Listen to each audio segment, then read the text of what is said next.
Sweet சாப்பிட்டால் stress போகும்.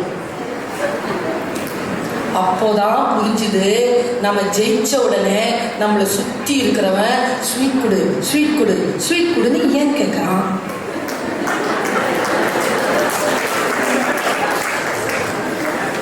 புரிஞ்சிச்சா? ஏங்க இந்த உலகம் அவ்வளோ நல்லது கிடையாது. அவனை சொல்லட்டுமா, ஜெயிச்சிட்டிங்கன்னா அடுத்தவனுக்கு ஸ்வீட் கொடுங்க, தோத்துட்டீங்கன்னா நீங்க சாப்பிடுங்க. அந்த ஒரு தலை படத்துல ஒரு டைலாக் வரும்ல, சுபத்ரா நான் பேசுறது யாருக்கு புரிகிறதோ இல்லையோ உனக்கு கூடவா புரியுது. அந்த மாதிரி ஸ்வீட் யார் சாப்பிடுவது என்பதே முக்கியமில்லை, ஸ்ட்ரெஸ் இல்லாமல் இருக்க வேண்டும், அதுதான் முக்கியம். நம்மளை சுற்றி இருக்கிறவங்களும் ஸ்ட்ரெஸ்ஸாக இருக்கக்கூடாது, நாமளும் ஸ்ட்ரெஸ்ஸாக இருக்கக்கூடாது. இதுல ரெண்டுக்குமே தொல்லை. பக்கத்தில் இருக்கிறவங்க ஸ்ட்ரெஸ்ஸாக இருந்தால் நமக்கு ப்ரெஷர் வந்துடும், நமக்கு ஸ்ட்ரெஸ் வந்துச்சுன்னா ஹார்ட் அட்டாக்.